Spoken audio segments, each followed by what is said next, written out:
This AskReddit user asks, what's the worst coworker you've ever worked with? The ones who don't tell you they have too much work. In my culture, people believe you have to be multitasked and bear as much work as possible. However, it's unrealistic. Those who follow are usually unreliable. I had one who were always late to submit his work. Because he had too much work. And took everything as prior task. His being late led to disrupted arrangements. Yes, he is hardworking, but cannot be relied on. I would say the lack of communication is worse than incompetence. I mean, it's necessary for me to know one's difficulties, so that I can arrange the work better. Since he was also my friend, I trained him to reject my or my boss's offers whenever he felt pressured. It worked well as he was comfortable to say no. That is so frustrating. I've had a few like that. They're always stressed and overflowing with work. But they act like they're the foundation of the business because they put in so much time. Like, yeah dude, I put in my 8 hours and go home.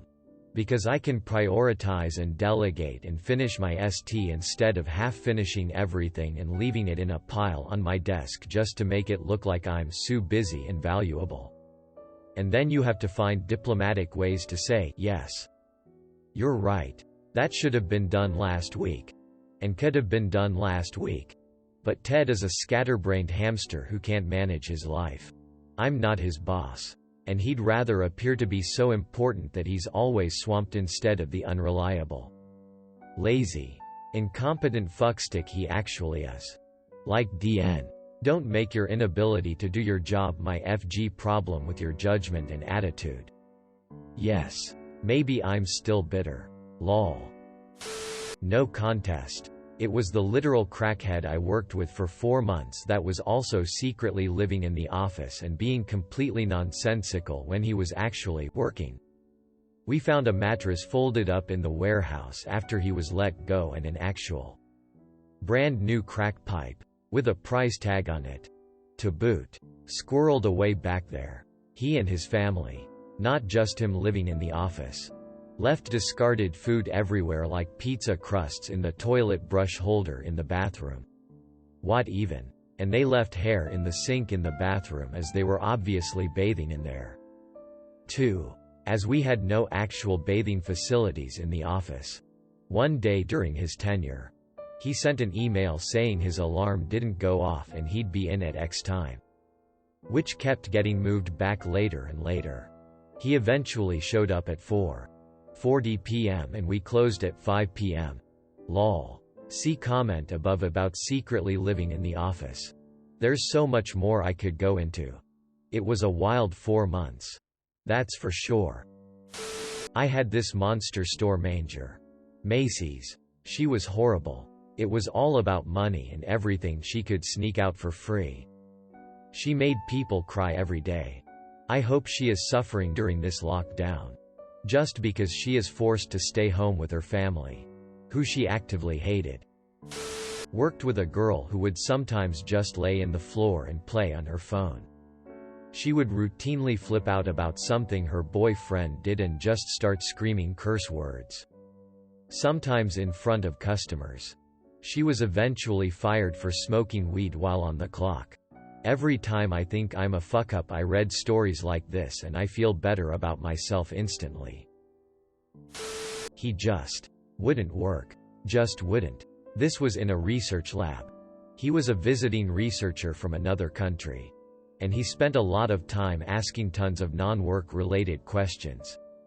To the point of disrupting others' work. In the course of a year, he designed one very basic experiment. And didn't actually do it. Just designed it. He was above doing bench work apparently. He picked fights with everyone doing any experiment related to the one he was planning. Because he didn't want to have to share credit for anyone. He wouldn't clean up after himself. Wouldn't pick up things from the floor. He actually called me in from another room because he wouldn't take a stringless tea bag out of his mug. Also on a different occasion. Because he'd knocked some things off a hanger on the back of the door and for whatever reason wouldn't pick them up. It was kind of like working with a child. He must have had servants where he lived. I don't know how, but he was there for his PhD. Boss fired him. He was one of 2 people in her 30-plus year career that she'd ever fired. Edit. 90 messages. Whoa. In the interest of not reinforcing any stereotypes. I won't name the country. Such a person could come from many. And I dare say, any country honestly. He wouldn't do bench work during his PhD. Very strange given the work is what leads to the discovery. Sometimes you have an army of undergrads doing the bench work. But usually you have to train them yourself, which requires you to at least know how to do the bench work. Explaining the underlying principles of an assay always tested how well I understood it myself. Fast food. 3rd shift. The only other employee stayed in the bathroom doing blow. He creeped the FK out of all the girls at work, and then it came out he had stalking and sexual assault charges pending outside work. Fired that day. I had a guy at work make a bunch of gross comments in a full break room. My husband was sitting in the break room waiting for me. Heard all of it. I walked right into HR and listed the 30-some people in this normally really quiet lunchroom. That dude was so gross. Did they fire him? Yes. Not the worst. But the one I remember the best. We shared an office. She would, fairly regularly, open a can of tuna at her desk for lunch and throw the unrinsed can into the trash can at her desk. She also put things like banana peels in her trash can. There was a conference room we could go into for personal phone calls. But instead I got to listen to her talk to doctors about things like her husband's impotence, her frequent yeast infections, and how her toddler got so constipated that they had to manually dig hard poops out of her BT. Fun times. Edit. We shared an 8 feet by 8 feet office. Any strong smell in closed quarters is going to become overwhelming. You put your stinky tuna cans or banana peels or whatever in the preferably kitchen, break room trash. Or you at least rinse out the tuna can or bag the banana peel. Common courtesy. Y'all. Jeesh. At my first ever job, I worked with a middle-aged guy who lived in his car. Picked at his face constantly. And would always ask me and the other teenage employees if we needed a ride home from work. He gave off the creepiest vibe and was eventually fired. My old supervisor. She was that special brand of too nice. Laughing was her nervous tick, and hoo boy it was constant. She was incapable of being assertive, which is not the best quality for someone whose job is telling other people what to do. The best she could do was be passive-aggressively nice when she really needed something done, which just made everyone dislike her. My current supervisor is clearly new to it. He's not nearly assertive enough. I've been struggling with my coworker not doing tasks I assigned to him, which I have the authority to assign to him, but no ability to enforce. And when I bring it up with my supervisor, he will do that coworker's job instead of kicking his ass. Woman sits in the next quad from me. Nervous laugh is non-stop. She answers her phone, he, this is Wendy, he, every FG time. Corporate accounts payable. Nina speaking. Just a moment. Had a supervisor that loved to chew ass and harass. You could make the most minor mistake and she would tell it you. And if you asked to do something or have her show you how to do a task, her excuse was, go ask this person. They're better at it. Or, I'm kinda busy, followed by jumping on her social media. I worked in a place similar to YMCA. They hired a tramp gym coach who was great at those things. But somewhere along the line she also picked up reception shifts. She was also dyslexic. This meant I would get emails I couldn't read with phone messages for obviously wrong names and phone numbers without enough digits, or when I called them turned out to be wrong numbers. The workplace was too scared to move her off reception in case it was discrimination. There was plenty of other work to be done. She didn't need to be fired or anything. So instead of taking a job that wasn't meant to be her job off her, The rest of us had to cop abuse from upset clients because we weren't going to blame her mild disability for us not calling them back. I worked at a grocery store and one of the scheduling ladies was a total C-bomb. When you work at a grocery store, you expect to have shifts all over the place. That's part of the job, so I'm not complaining about that. Just about 2 years into working there, I had an accident and broke my hand. Not while at work, unfortunately, lol. And needed surgery. I went to apply for employment insurance. And they required a record of employment. So I asked the woman in charge of that, the aforementioned scheduling lady, if she would mind sending that off so I could still pay rent while I was off work recovering. By the way, she told me she already had. So I go back to the A offices and they told me they still had no row, so I go back to my old work and ask her a second time. This happens until I asked her to do it 4 times. This resulted in me having to borrow money from my parents for Christmas in order to pay my rent. FYI. They broke the law. They have 10 days to provide it and 0 excuses. That's something you don't ask for twice. There's a decent fine for FG around within a row. So when this happens, are you supposed to file a complaint with HR, or what is the proper way to handle it? For that kind of dispute, probably best to go to the State Labor Board. HR is there to protect the company interest, not yours. I've only ever worked with great people. I mean, it's me. All my coworkers are so cool with me wearing flip-flops at the construction site and letting me work half as much because I don't have the correct shoes. Quote, the woman who talks a lot. She can give a 10-minute answer to a yes or no question. And that's not an exaggeration.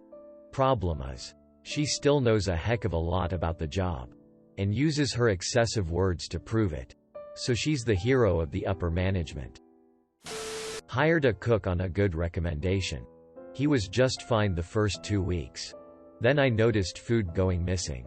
Then supplies started going missing. Then a customer told me that he had been adding auto 30% tips his food purchases. When I looked at the books, I saw that he had been adding 30% tips to all the credit card sales. And the cash rings were off from what should have been sold. I fired him that day. The next day he came in and apologized. Said he was on drugs and was going to rehab.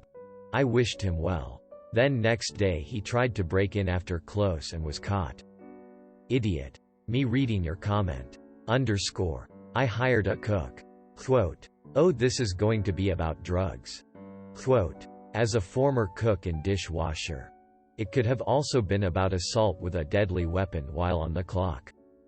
Constant sexual assault, harassment. Stalking the underage hostess. Cussing out customers constantly. Dropping ice in the deep fryer. Constantly throwing knives and screaming hot pans at the dishwasher. Bringing illegal firearms to work. Stealing from coworkers. Etc. God DNFNG. Please tell me you haven't actually seen all of those. The HR manager at my last job had 0 training, education or experience in our. She was argumentative, passive-aggressive and incompetent. Toward the end she asked me, why are you being resistant, and you're not being a team player. When I was advocating for client safety, I was the second person in less than a year to leave and hire an attorney. I have a coworker who's very old-fashioned and strongly believes that males and females cannot be friends. Well, it just so happens that my manager and I, a male and a female, happen to get along quite well because of our similar ages and interests.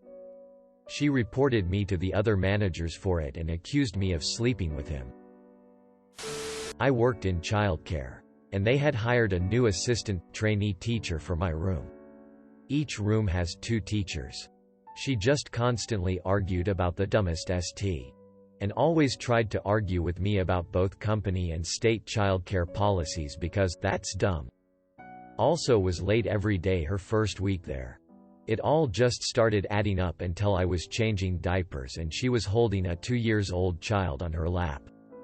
I see a child biting another child and say, "You need to go help them," as I have a child in the middle of a very explosive poopy diaper change up on the changing table and can't leave him there obviously. She doesn't get up. I repeat it. And she says, "Well, I have this kid on my lap," so I say, "Take him off your lap." She responds, "He's strong," like this grown-ass adult is unable to move a 2-year-old off her lap because of some weird super strength. Then the child bites the other child again, and at that point I'm mad and tell her to get up and help them now. She then proceeds to say, "So what? I have to watch these 4 kids while you just have one up on the table?" Like I'm somehow supposed to have multiple children on the table at once to make her job of sitting on the floor making sure kids don't get bit twice in a row easier. And our ratios were 4:1 anyways. I finished my diaper change, stuck my head out the door to my supervisor and told her, "Get this lady out of my room," and they did after and wrote her up after reviewing the footage of the incident. She was fired for no call, no showing the next week. I've worked with a lot of idiots in childcare, but she was so shitty in such a short amount of time. Oh man. I had a short stint in childcare and had to quit because of the lack of help. I wish I would have had a room of 4 toddlers with another teacher. We would have done so well. Instead, I was stuck in a class by myself with 7 toddlers. One of which was a serial biter, and there was nothing I could do come diaper changing time except watch in horror and try to hurry up. I felt like having to constantly talk to the victims' parents about each incident, and I begged my director for help, but she wouldn't hire another teacher. Who knows why. I just texted her one day after work saying I was done and wouldn't be back. It was terrible. We normally had 8 kids with 2 teachers, but the numbers were low that day. I've worked in a place where I was the infant teacher and they kept it at 8:1. Even with newborns. They got in trouble from licensing a lot for it, lol. We had a serial biter there too. They're so emotionally draining. He finally got kicked out when a kid almost needed stitches from the bite. Thanks for watching. Make sure to like and subscribe to the channel for more videos.